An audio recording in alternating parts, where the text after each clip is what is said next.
So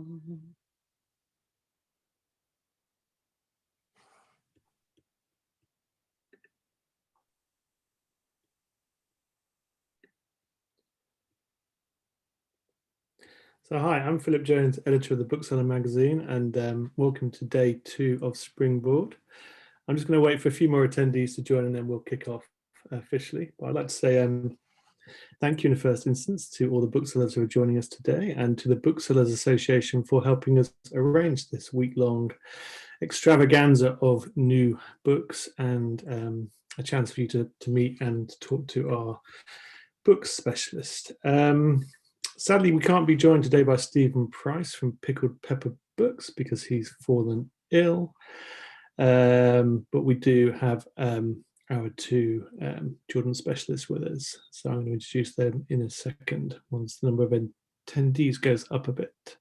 I'd like to say that, of course, there's a promo code for the bookseller for those independent booksellers who haven't yet subscribed to the magazine or have lapsed, and that if you use the code SPRING30 then you get 30% off your subscription. I'd also like to remind you all that the shortlist for the British Book Awards, that's the shortlist supplement that we're producing right now. That's the winners one, just to refresh your memories. The shortlists are out on the 19th of March, and we will be sending all independent bookshops or those who want it some social media assets to get behind the books of the year, of which I think this year there are going to be 54 on the shortlist. So there's a broad hint of how these shortlists are shaping up. And then the winners will be announced on the 13th of May at a live virtual ceremony. And then hopefully, if we can do it, we will gather together at a party in the early part of the summer to celebrate the nibbies, the authors, the publishers, the booksellers, and everybody else involved in the book trade. So fingers crossed for that. Okay, so I'm going to crack on now and introduce our 2 talkers today. So that on my left is Charlotte Eyre, who is the Bookseller's children's editor, and she is talking to Fiona Noble, who is the children's previewer for the Bookseller. So I'm going to hand over to Fiona now and disappear. If you want to ask questions, do so in the chat panel, and I will pick them up at the end and talk to Fiona and Charlotte at the end of the session to answer those questions. So good luck, and Fiona. Thanks, Philip. Hello, I'm Fiona. I'm the children's previewer, talking, as Philip said, to Charlotte Eyre, the children's editor. And we are going to take you through some of our top picks for books published between January and June this year. And it is fair to say there are a lot of children's books coming out in the next 6 months, due in part to all the COVID pub date moves. By my estimate, it's something like 30 to 40% more than we would normally expect. So hopefully we can help you fine-tune your selections ahead of bookshops reopening, which we hope will be very soon. So we're going to move chronologically through the months and take in everything from picture books to non-fiction and all the fiction categories. And we're going to start off with a fabulous YA book that Charlotte is going to tell you all about. Yes, hello everyone. It's a real pleasure to be here. The first book I wanted to talk about was First Day of My Life by Lisa Williamson, who I think is a fantastic writer and really respected, but perhaps doesn't achieve the sales she should. So let's hope that we could do something about that. The First Day of My Life, which was out in hardback in January and I think is out in paperback in July, starts with a mystery. It's exam results day and Frankie's best friend Jojo, a normally conscientious teenage girl, is missing. At the same time, a baby in the community has been stolen and nobody knows where this baby has gone. So Frankie sets out to find out what has happened. The book is essentially about teenage pregnancy, but also growing up, moving away from what the adults around you want you to do, and also learning to make decisions for yourself, even if those decisions are really difficult. I love Lisa's writing. She makes it look deceptively easy and she treats her readers like grown-ups. There's no oversimplifying of any of the themes in the book, and she creates fully rounded characters, not only the teenagers, but all the adults and everyone else in their lives too. By the end of this book, I felt like I really knew Frankie and Jojo, and I think all your book buyers will as well. Yeah, what I really love about Lisa's well, what I love most about Lisa's writing is just how believable and real her characters feel. And I think she's one of the very best UK YA writers we have. And possibly this is her best book. I have loved them all, but this one I think is really exceptional. So that's in hardback now, and as Charlotte said, paperback in January from David Fickling Books. And then moving on to February. February is a very big month in publishing terms, and there are two debuts that I wanted to talk about. They are very different, but I think both authors are going to go on to have very significant careers in children's books. The first one is The Last Fair by Hannah Gold, which I have a beautiful finished copy of. This was my February book of the month for the bookseller, and I think it's really very special. So the story follows 11-year-old April, who has gone with her father to a remote Norwegian island where he's going to work as a research scientist, and they're the only people on this island, which is called Bear Island, rather ironically, because a polar bear has not been seen there for many years. And while her father works, April goes off and explores this vast island, and eventually on one endless summer night she discovers a polar bear, a very malnourished, very lonely, very unwell polar bear. And the story, it really is all about the bond between the girl and the animal. And it's a real sweeping adventure story. It has a real classic feel. And I can imagine it being a really lovely bedtime story, sort of for 8 to 10-year-olds. But when I was reading it, it really reminded me of Lucy going through the wardrobe in Narnia, because although there's no actual magic, what Hannah Gold does is conjure up that same sense of wonder, but this time it's about the natural world, and there's a very strong environmental message too. And the production of the book is really exceptional. It's illustrated by Levi Pinfold. You probably can't really see on this side of the screen, but I do urge you to seek it out and take a look at that. And then the second book, also in February, is Benjamin Dean, Me, My Dad, and the End of the Rainbow, which is published by Simon & Schuster Children's Books. And here we have Archie, and his parents are recently separated. And he's kind of coming to terms with that, but he has a feeling there is something he's not been told. And one day he discovers a crumpled flyer that has fallen out of his dad's pocket, and Archie becomes convinced that this flyer has holds the reason for what he suspects. And of course that flyer turns out to be for the Pride celebration in London. And along with his two best friends, Archie goes to London on what turns out to be the adventure of a lifetime. And what I loved about this book most of all is it's just really is the most joyful book I have read for months and months. And it's so full of empathy, it's so big-hearted, it's all about friendship and families. And it also tackles those sort of LGBTQ+ themes in a really sort of gentle, accessible way for younger readers, which makes it also a really important book. Simon & Schuster have done a terrific job on the production, which has very unusual inside cover, which is illustrated by Sandia Prabhat. And it really captures the essence, I think, of the book. So do look out for that one. And actually just an aside is that this was originally envisaged as a YA short story, but his agent encouraged him to write for younger kids. And I'm so glad she did, because this is exactly where he should be writing. It has such great voice, really very special. Moving on now to March, and Charlotte, you're going to talk about the new Elle McNicoll book. Yes, I am. So this is the second book from Elle McNicoll, and you guys probably all know her. She's a young, exciting neurodivergent author who's published by Knights of, also a young and exciting company.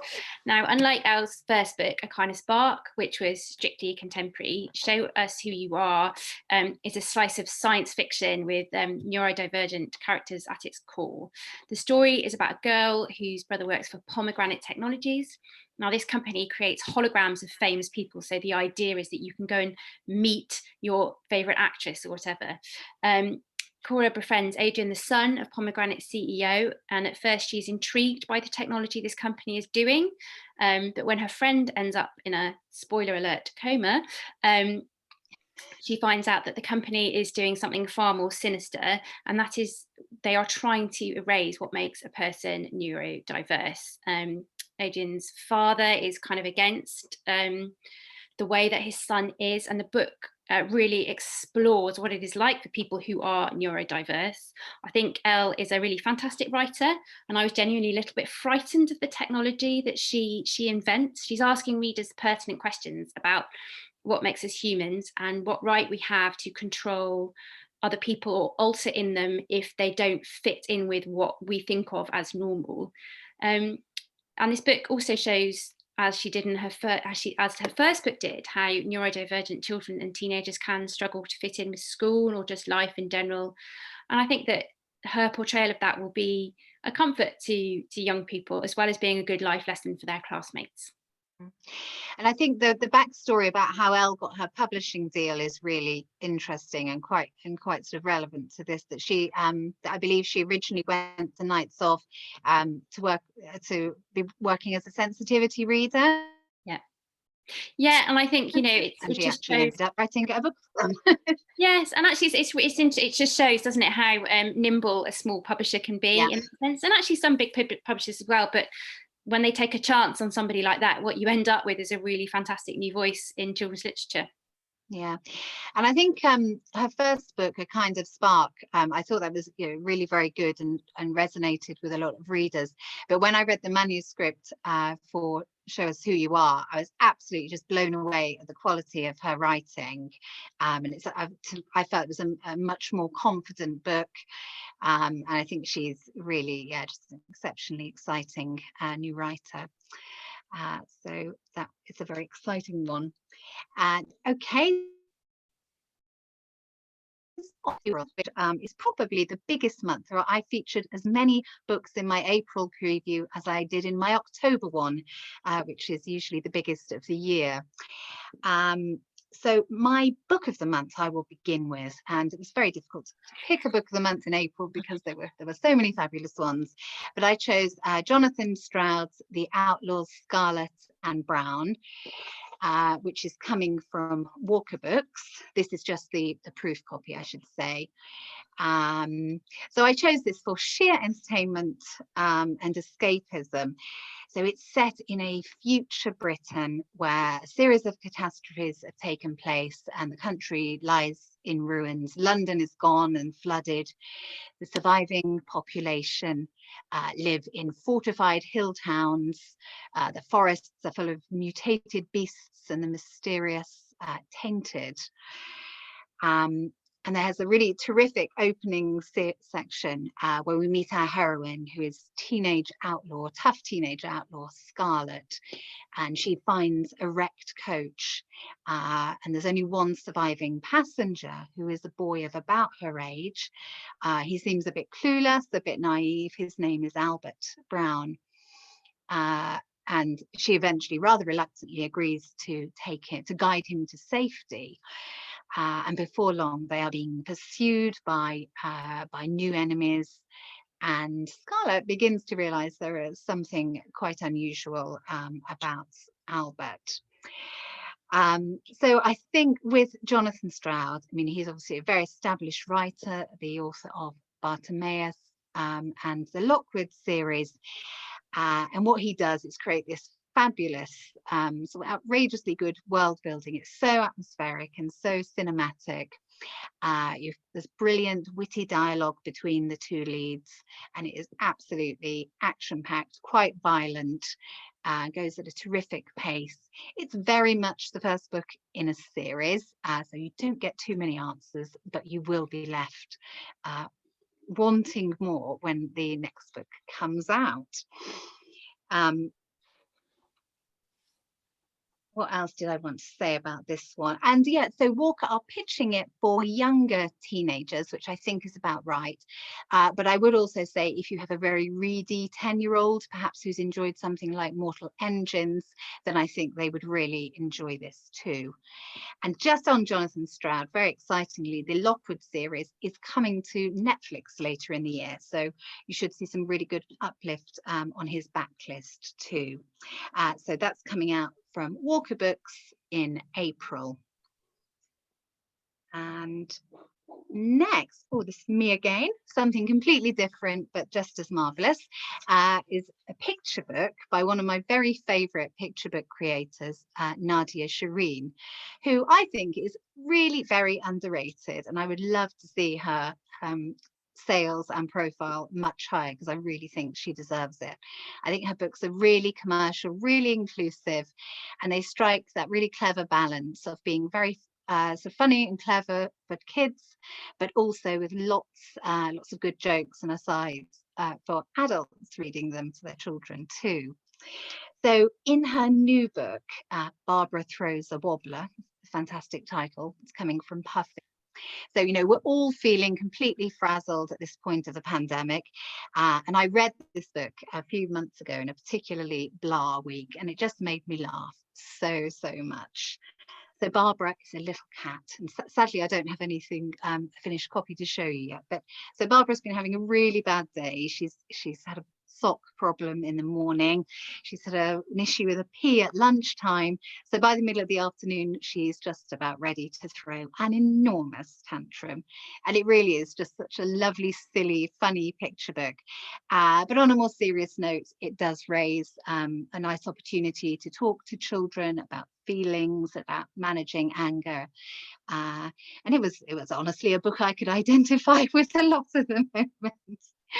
And when you do finally see a finished copy, at the back, Nadia's done this brilliant bad mood guide to all the different types of bad moods that you can have, which I thought was really very inspired.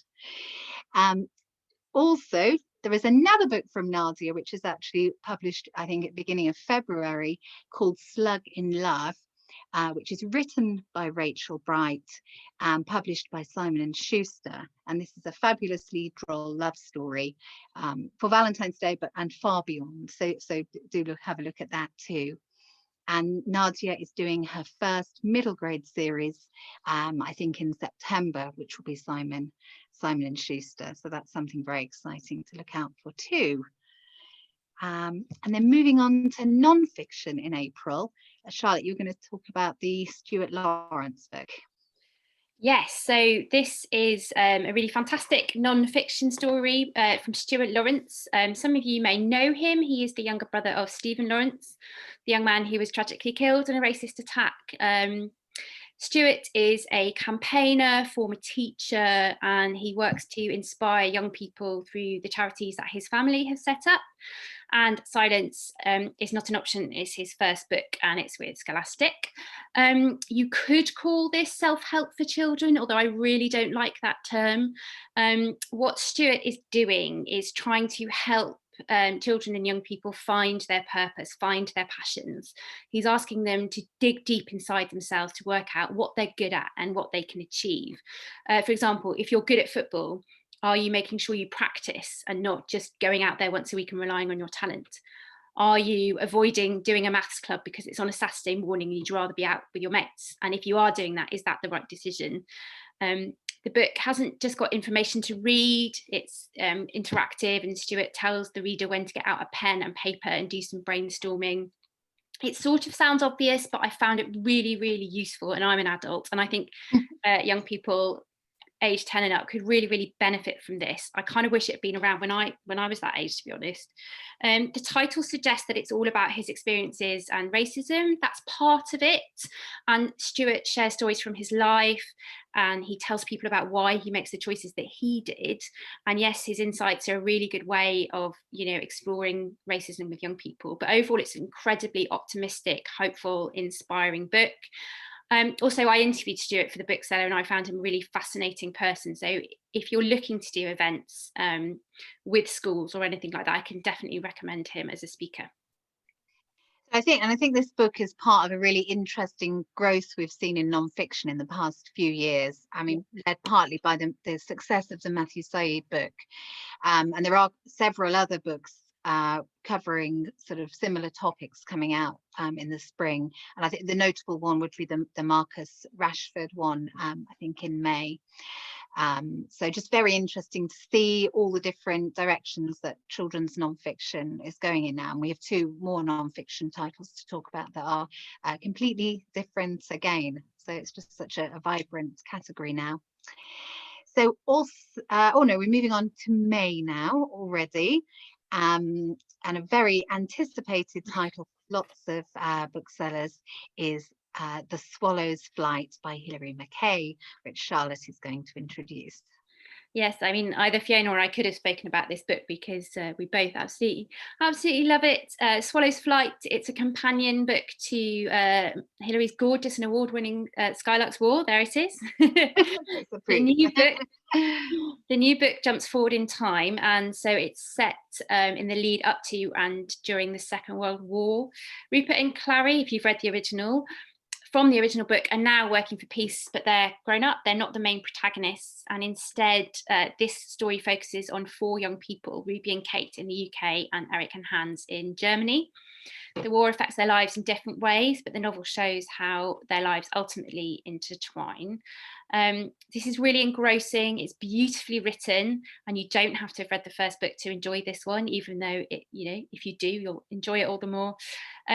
I've said before that I think Hilary McKay, this author, is like the Mary Wesley for children. She's got that sort of witty, gorgeous way about writing about life during the war. She makes it seem almost glamorous, even though there are awful things happening at the same time that she doesn't shy away from.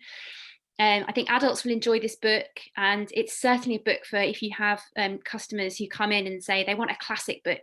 I love ballet shoes. What can I get for my grandchildren? Then you should definitely recommend this.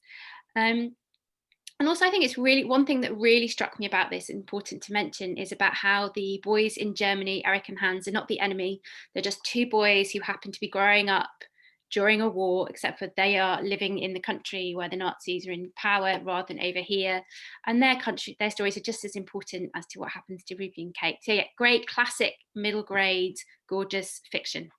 Yeah, I mean, if anything, I mean, I approached it with some trepidation because I always do with sequels. But if anything, I think it is possibly an even better book than the Skylark's War.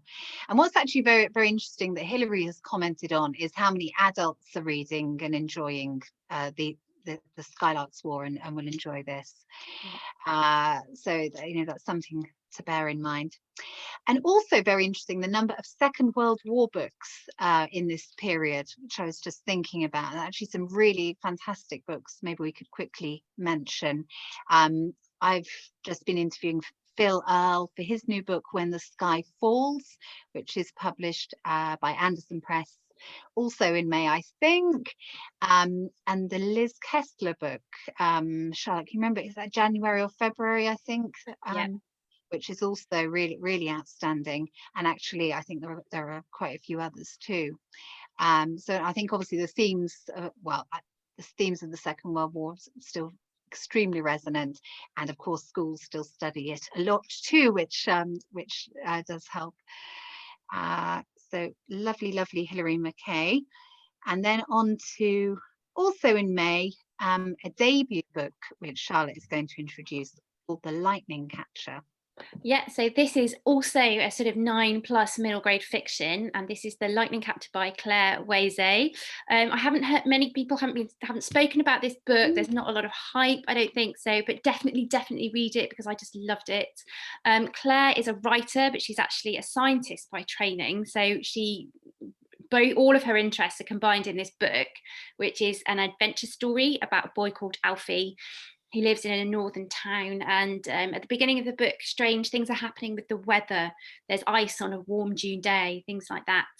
And one day, Alfie sees a tall, strange man who's surrounded by moths, and he's so intrigued, he follows this man to his farmhouse with his friend Sam. And there he accidentally releases Weze, an electrical creature, and adventures and mayhem ensue. Althea's dual heritage, his mum is white and his dad is black, and they've moved to the village because of problems his sister had at their old school. So not only is he isolated because of his ethnicity, he's also slightly isolated because his parents are so focused on, Lily and her getting better. They're not necessarily paying enough attention to results to their son. But yes, there's loads of there's adventure, there's friendship, there's sibling relationships in here, and yes, all bound up with Clare's kind of real life scientific knowledge. So it reminded me a bit of the Christopher Edge books. Oh yes, yes. And also Ross Welford, M.G. Leonard, that kind of adventure, which is a lot of fun, but doesn't have a little bit of darkness at its core as well. And if you like all of those authors, I would definitely recommend you check this one out. Yeah, I thought it had a really great energy about it, and I love that, kind of the Stranger Things vibe, that something really weird is happening in this very normal seeming town. And when I was growing up, I loved like those kind of speculative books. And actually the other author I would mention, in addition to the ones you did, Charlotte, is Kirsty Applebaum, and her new book, The Life and Times of Lonnie Quick. I hope I got that title right. So she sort of deals in some of those similar speculative themes, and that's a really good one, I think, coming in May from Nosy Crow. Okay, so that was a whistle-stop run through of May, and now moving on to June. So this is probably the YA book that I am the most excited about in the first half of 2021, and this is The Ace of Spades by Faridah, Àbíké-Iyimede, and this is actually the proof copy that Usborne have done. So this book, well, what can I tell you? It is set in a very exclusive private school called the Nivius Private Academy. And in this school, there are only 2 Black students. One is a very talented musician called Devon, and then there is the head girl, Jamaica. And they've been there for a few years, it's fine. But all of a sudden, both of them are targeted by an online bully known as Ace, who is sending text messages threatening to reveal their secrets to the whole school. So the 2 of them have to team up and try and find out what on earth is going on. Now, because this is a super twisty thriller, I'm actually not going to say very much more about the plot at all, because I don't want to give anything away.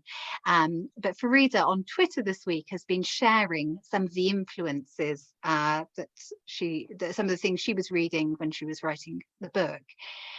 Which I think give a really good flavour of the direction the book goes in. So those include One of Us is Lying by Karen McManus, Pretty Little Liars, also Animal Farm, George Orwell, and the autobiography of Malcolm X, which is, I think, quite an intriguing mix. So I think it's a really fresh and provocative take on the high school thriller, which I have to say is a very, very crowded market at the moment. But I think this book is really very, very special indeed. And it's Usborne bought it about 2 years ago, and they've been working on it with her. And it has more recently sold for a lot of money to America, and I believe is also going to be a film. So expect lots more to come from this author. And then moving on to, what do we have next? We have non-fiction next, from Rashmi Sardeshpande and her fabulously titled book, Good News. So this is a book that feels to me so very necessary at the moment. So at the children at the moment, well, all of us, not just children, we're in this world of relentless rolling news, social media. It is all completely relentless. And what this book aims to do is to convince you that the world is not as bad as you think it is. So it lays out the challenge of everything going on and then puts a positive spin on it. So Rashmi takes topics like humans, politics, the planet, health, big issues, And yes, she does lay out all those challenges that we face in all of those areas and things like climate change. But she then goes in and finds the good things, the amazing technology, the amazing innovations that are happening. And I interviewed her earlier in the year, actually about another book, but we started talking about this book, and I thought it was just such a terrific idea. And it's illustrated by Adam Hayes and published by Wren and Rook. Now, in the same format, similar format to Dosh, which came out last year, also by Rashmi. And I think Wren and Rook are just consistently one of the most innovative and interesting non-fiction publishers. And they really think about the sorts of books that are sort of useful and actually needed by young people and children. And I think this is a really fantastic example of it.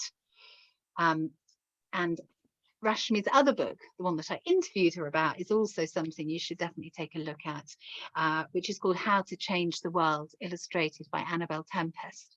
And I think that came out in January from Puffin. And that's in a sort of a picture book format, a bit more like Fantastically Great Women.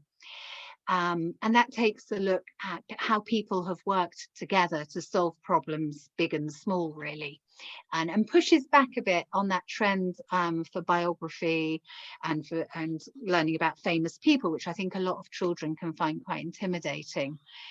So that is definitely one to seek out as well. Good news. That's what we all need, some good news. And then on to picture books in June.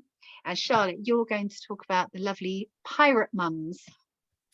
I am, yes. So this is probably, I guess, one of my favourite books that I've read this year so far, probably because my just turned 4-year-old son loves it as well, and we have read it over and over again. So Pirate Mums by Jodie Lycett-Green and Lydia Corrie.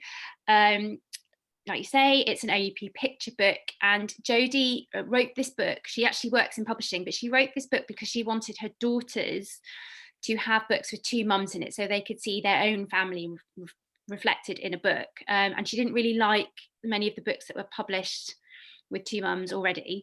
The story starts with the line, Billy's family is not what you'd call ordinary, which of course makes the adult reader think, oh, it's because he's got two mums. But no, that's the author having a little joke with us, because of course the reason that they're not ordinary is because they're pirates. Now, Billy is really, really embarrassed by this, because they wear pirate clothes and they sing sea shanties and they make their house look like a pirate ship. But and when there's a school trip, the pirate mums insist on coming along because, you know, they're pirates, they know ships, and Billy is so embarrassed. But when, of course, there's a disaster and the captain is stuck in the toilet, who helps out and who saves the day? It's the pirate mums, of course. Like I say, I have read this book over and over again with my 4-year-old, and we don't get tired of it. It's a rip-roaring adventure. It's funny, and I interviewed Jodie and Lydia about this book, and they made the point, which I think is really true, is that all children think their parents are embarrassing. And what this book does, it shows that actually your parents are great, even if sometimes they are a bit funny and wear silly clothes and they're a bit embarrassing. I should also make the point that, you know, Lydia's illustrations are really, really beautiful, and she very cleverly starts with quite muted tones, and by the middle of the book there's a big rainbow explosion out of the cannon. So some really gorgeous spreads in there. And I think you'll probably agree, Fiona, that actually what we're seeing in the children's book world is books coming through with for younger kids where the families or the parents are LGBTQ+, rather than YA books when it's about, you know, Definitely. the protagonist's sexuality. And I think that's really nice, actually. It's really lovely to see. Yeah, and I think, similarly in the Benjamin Dean book that I talked about earlier, you know, a lot of people, you know, there is still a perception in some areas that these are not suitable topics for young children. But the reality is that for so many people, it's just normal life, and that absolutely has to be reflected in the books we have. So I think the you know, the difference in sort of diversity and inclusion that we're seeing at the moment is, you know, is obviously long overdue, but it's so welcome, and is, you know, highlighting just such exciting new talent. So it's been just really wonderful to see. Yeah. So and on the subject of new talent, my final book I want to talk about is Hey You by Dapo Adeola, who you will know from the fabulous Look Up, which has been quite rightly everywhere for the past year. This is a bit of a different direction for Dapo. He has written this book, but it's actually going to be illustrated by a variety of Black illustrators. And I'm not able to sort of share the names just yet, but that will be announced very soon. And it's actually kind of a non-fiction style picture book, exploring race and identity and what it means to grow up Black, but in a very accessible, fun way for young children. And I think there are a lot of kids' books coming out about race and identity over the next year.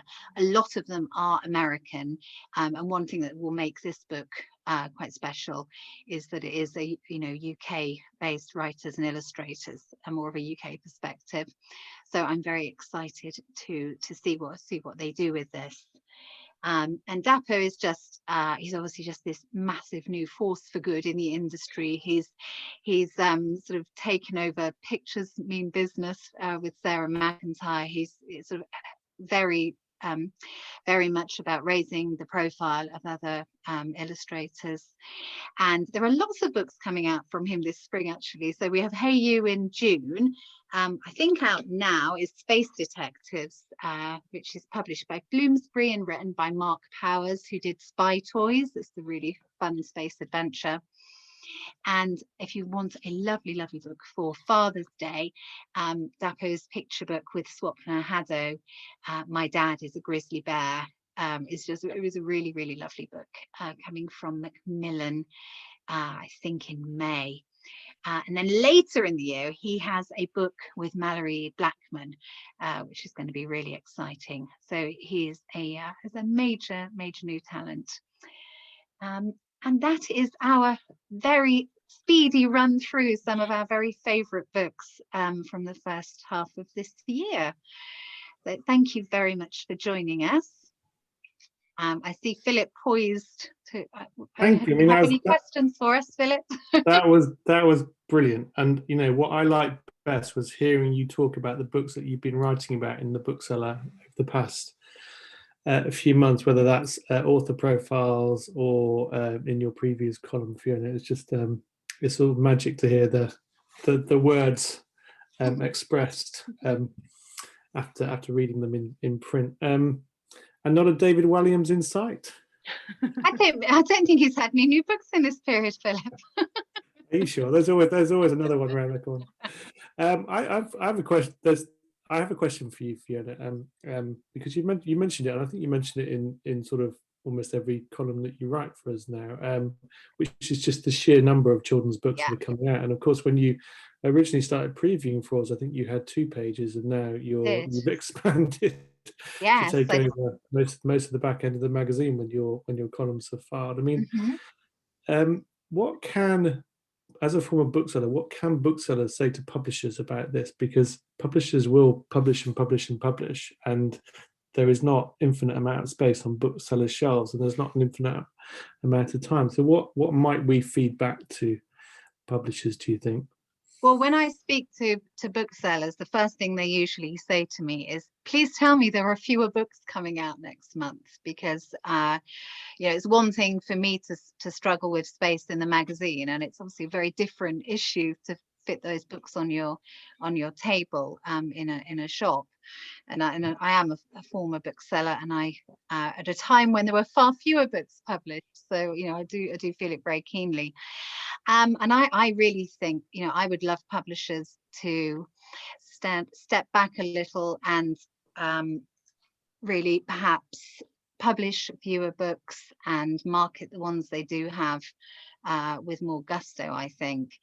And I have to say, this first half has been quite heartbreaking sometimes. There are some fabulous books coming that I just know are not going to get coverage, are not really going to get stocked in the shops, even once the shops reopen, because there are just so many of them. But I know that's not necessarily what publishers want to hear. So it is a very tricky one, and it is certainly made worse at the moment by all the publication date moves. But I did a count, and it's about 40% up on last year. Although I noticed the same in the adult categories too. Charlotte, do you have a view on that? You speak to publishers all the time. I mean, are they aware of the sort of problem in the pipeline? I think that they are aware of it, and it's almost a bit like saying, well, who jumps first? I think they all say we all need to publish fewer books, but then it's a question of how do we do it, when do we do it? And they are aware of things like author care. If you take on a whole host of new writers, it makes it harder to then sustain an author's career. So yes, they are aware of it. And I think at the moment as well, it is a bit of a tricky time with discoverability. Kids aren't in schools, events can't happen, customers aren't going to shops. A lot of the time Amazon is becoming stronger and stronger and stronger. So I think at the moment everybody is just trying to get the books that they are published out there, and will do the best they can with all of them. And then I think we need to let the dust settle a little bit, and once we're back into normal life, I think then they will think again. Yeah, but we need bookshops to be open, don't we? So these books can be displayed in all their glory, as we've seen on today's Zoom. Fiona, just one last question from Emma. Are you seeing any kind of, apart from the obvious big ones that sort of came out last year, are you seeing any kind of COVID titles or books that are addressing the pandemic or the lockdown? No, or the hardly at the all, homeschool? actually. No, not really. I mean, the only thing I've seen a few kind of dystopian things got held back last year because of COVID that are being published in the summer, but not pandemic ones. No, and I suppose there are a few more of the kind of the rainbow and hugs type picture books. But in terms of fiction, I can't think of any actually. Maybe that's still to come. And I'm not really noticing out on Twitter. I'm not hearing people saying they're working on pandemic books. So but it wasn't that the case in the Spanish flu that very few people actually wrote about it. Maybe we're just going to move on to the roaring 20s. I wasn't editor of the Bookseller at the time, so I can't recall. But I love a bit of dystopia. It'd be nice to read it rather than live it. So yeah. That's all good. Okay, well, thank you very much, Fiona and Charlotte, and thank you to our attendees today. Do join us tomorrow, same time, same place, where Mary Moser from the Edinburgh Bookshop will be talking to Caroline Sanderson, who is our equally superb previewer for non-fiction. So look forward to seeing you then, and thanks again everybody who's attended today, and Charlotte and Fiona. Thank you. Thank you. Bye.